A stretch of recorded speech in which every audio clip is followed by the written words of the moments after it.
Mr. Bill is our mascot right here. That he got to be real good friends with Chick-fil-A Bowl.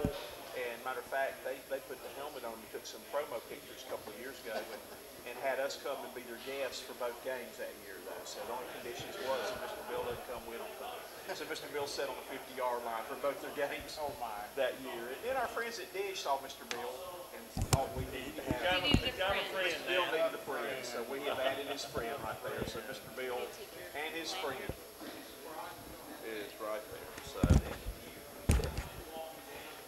I'm glad you said that because I forgot mine. Well, I'll give you these, and I'll put these on.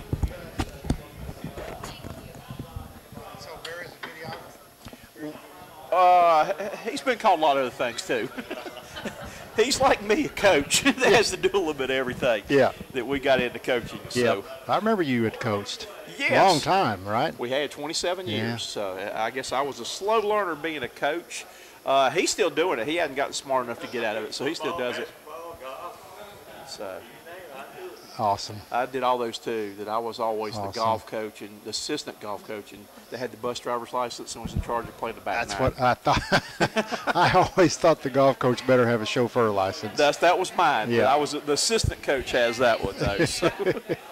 Well, this is a historical day for us because this is the earliest interview we have ever done. Oh my goodness! So, but although from South Carolina, where we're from, that it is actually 8:30 there, so we would have been time to get moving. We'd have been going for a couple hours right there, though. So, well, we have a very special guest, Bill Hancock, who is the executive director of the college football playoff system right here.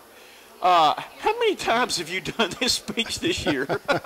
I bet you're tired of doing this. Hey, I got the best job in America. I just spend my whole day talking about college football. Well, you can't beat that.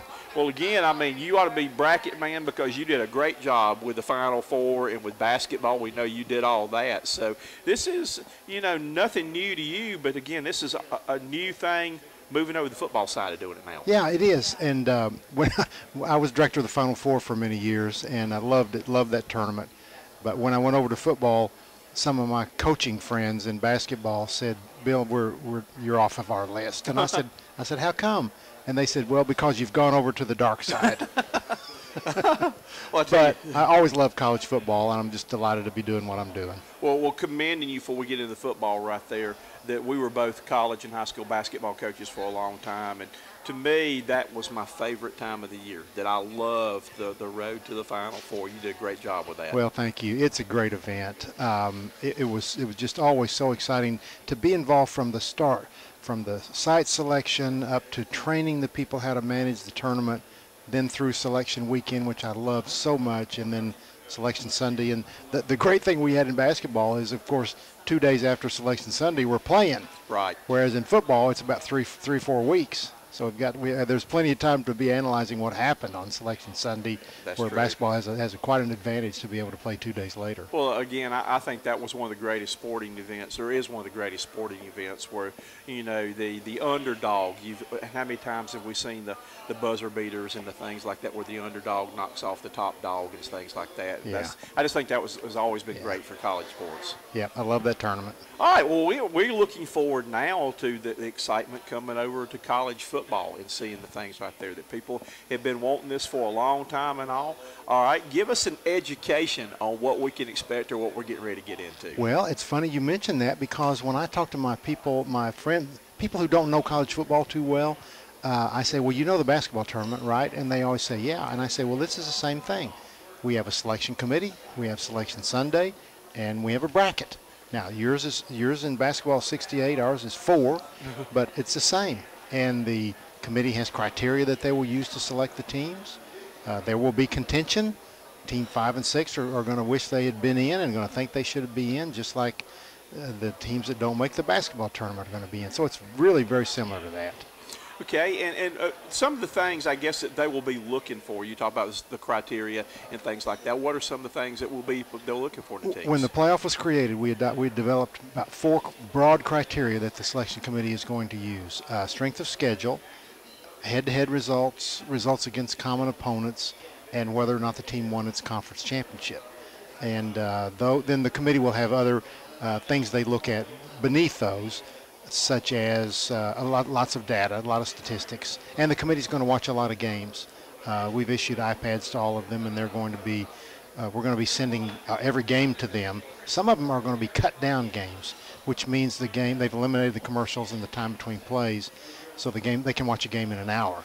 So they'll be watching games on Saturday, of course, and live, and then Sunday and Monday morning they'll be watching them all on their iPads. Going to make the bowl season more, I guess, fun right now too, because the bowls already meant a lot anyway, but they're going to mean a whole lot now too with the way they're going to be paired up. Yes, they are. We decided to keep the semifinals in the bowl system to preserve the bowl system and actually enhance it. There was some talk early on about having the semifinals on campus, but our guys decided no, we want to preserve the bowl system. We can have more pageantry in the bowl system. And also a thing on campus is we didn't think that we'd be able to provide enough tickets for the visiting team. Each team's going to get 12,500 tickets, and for a sold-out stadium, we couldn't have an athletic director having to bump season ticket holders to provide tickets for the other team. That would never have worked. So for all those reasons, we kept them in the bowls. All right, tell us a little bit too, actually, you people who are on the committee who work with you and are going to be doing the jobs that they have to do. Yes, we have a selection committee of 13 people, and the process for picking the committee was fascinating. Every conference was invited to nominate people for the committee. They all did. We got about 120 nominations from that. And we began to then look at that, and we put them into broad categories. We wanted people with experience as student athletes, coaches, university administrators, media, and then sitting athletic directors. So we had 5 classifications, and we began to see which classification the nominees fit into. And the number one screen was integrity. We had to have people of high integrity. And then I began to call people and invite them to be on the committee. And I got to 13 people, and we had thought we would have somewhere between 12 and 18. And I got to 13, and then we had a meeting of the commissioners, and I said, here's the 13. They've all accepted. And the commissioners said, that's fine, stop. That's it. It's 13. And because we have all the classifications represented, we have a nice geographic representation, Northeast, West, Midwest, South, and we just said stop. It's 13. Kind of interesting. We heard Brett Belima yesterday talking about Condoleezza Rice being one of your members on there and all like that, though. And tell what she brings to the committee. She's in that classification of university administrators. We have 2 former university, basically presidents. She was the provost at Stanford, and athletics reported to her when she was there. Of course, she went on to do some other things in her life. Yes, she kind of made a name for herself. She's awesome. She's really awesome. She loves college football. And the other university president is the former superintendent of the Air Force Academy. And he's great. He was a college football student athlete at the academy. But Condi's, she's so smart and so personable, and she gets it on college football. She will be a great member of this committee.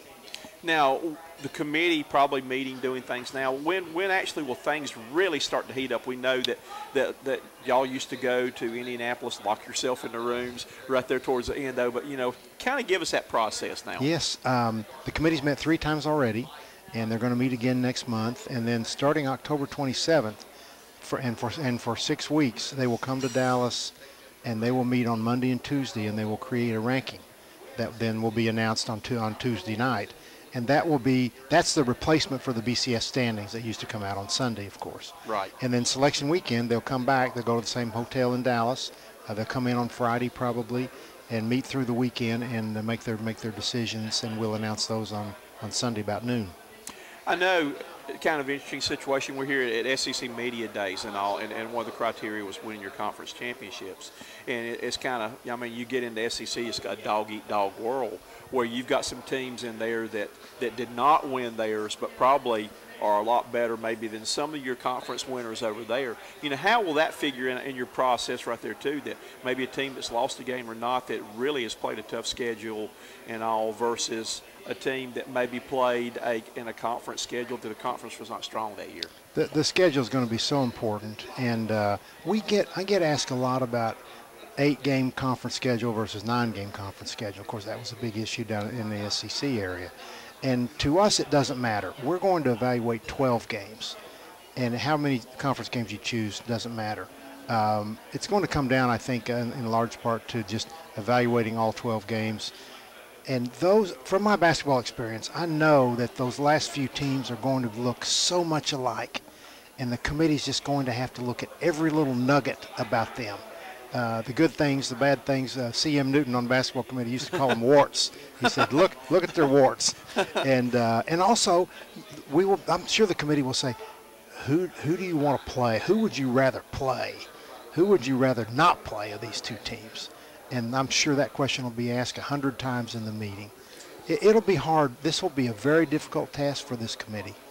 But they're going to do it, and they're going to produce a list of the best 4 teams. And I guess it's going to be interesting, too, once you get your teams selected, I guess, on your pairings, too, because you may have some of these teams that have actually already played once during the year, wouldn't you? Or yes. As far as seeding and yes. pairing those up. In basketball, we avoided those in our bracket. In football, we won't. We will have the best 4 teams, 1, 2, 3, 4, period. And there won't be any juggling of the bracket to avoid rematches. If 2 and 3 played each other, if it came out to be, well, last year a lot of people think Alabama and Auburn would have been 2 or 3, 2 and 3, and they would have played again. So that's the way it goes. It's a very pure, simple, symmetrical bracket. Okay. Our bowls this year, they're going to be the key bowls for the matchups like that. What will those be and locations? We have there's a rotation among the bowls to host the semifinals. There's 6 bowls, so each one will host a semifinal one every 3 years. And we're starting this year with the semifinals at the Rose Bowl and Sugar Bowl. Next year it's going to be Orange Bowl and Cotton, and then the year after that Fiesta and Peach. That will be good, though. And the national championship game this year will be played. National championship games in AT&T Stadium, a.k.a. Jerry World in Arlington, Texas. An awesome stadium, very well managed. People always love to go there. And then we'll follow that up in years 2 and 3 in Phoenix and then Tampa. And then next summer, about this time, a little after now, we'll be selecting the sites for the next 2 or 3 years. And there's so much interest from the cities, as you can imagine, to hosting this tournament. It's like what we went through with Final Four site selection every year, when cities are just clamoring over themselves to be able to host this tournament. It's a great thing for the city. The national TVs are focusing on your city all weekend, and there's a lot of competition. Because we were actually talking with Gary Stokin from Chick-fil-A Peach Bowl yesterday and talking about the new facility that Atlanta's going to have down the road down there. I'm sure there'll be a team that was going to be putting in a bid or something would love to get that when they get the new stadium. They've already won the big one. They've got the right to host the semifinals every year, one out of every 3 years. But they want the other big one too. And like I say, a lot of competition. But their new stadium is going to be beautiful. Putting this together, is there anything that you worry about or any complications that you worry about with something like this? We've got 2 big tasks. We have to put on the game in the championship weekend. Our staff does. We have a staff of 13 people in Irving, Texas. And then the other thing to do is we have to work with the committee to get the team selected. So we're focusing on both of those. I told the staff I want us to be ready to play the game on Labor Day, so that we can then tweak during the fall, so that we're not making major decisions in the fall. All we're doing is tweaking. And the selection committee part, that doesn't keep me awake at night, because I'm so confident in the integrity of the people and in the process that's been set up. I'm right now at this point, I'm just looking forward to getting some games going and getting started. Is the 4 right now, is that something you look to stay with? I know that it's kind of funny how it started out with basketball, how it's grown all the way to 68 though. Is that something you want to stay for a while and try, or is it something you can experiment, or is there any been talks on that? Yes, we want to stay with 4.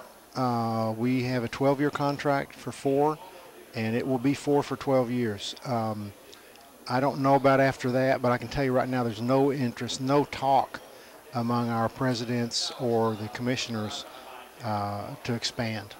So let's enjoy the 4. So we're going to be having a new road to the Final Four now. That's right. That we can start rolling those commercials now, though.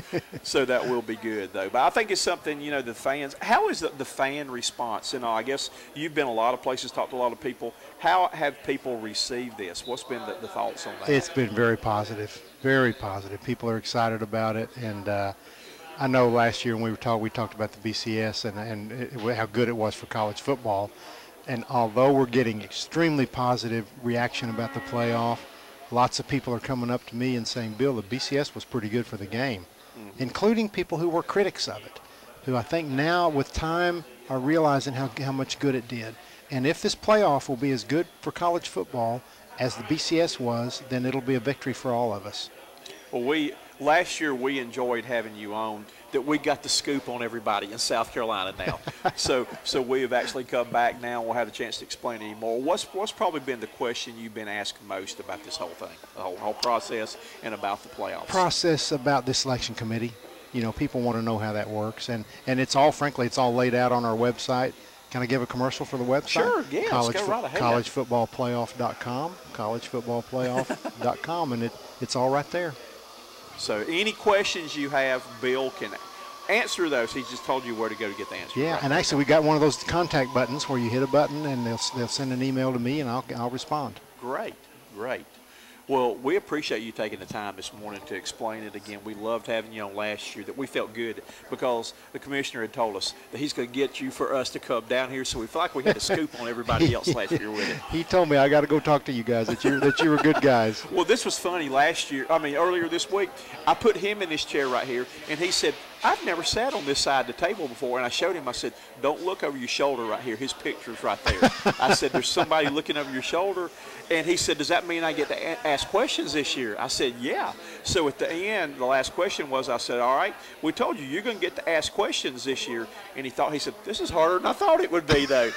So he said this is the first time he's actually got to be on this side of the table being a co-host rather than a guest. That's beautiful. He's great. He could be a great host. He did a great job, though, but we had a lot of fun, though. But you've been a great co-host with us this morning, though. And we appreciate you getting up this morning. Now, where do you take off and head to next? Every conference has media days, so we've Right. got 9 more media days to go. Some other staff people are going to take some of them, but I'm going to go spend the weekend with my grandchildren in Kansas City and then head back on the road next week. Well, that sounds great. Well, they have got the right man. You did a great job with the road to the Final Four, and I know the new road to the Final Four will be good. This playoff system's in great hands. Thank you.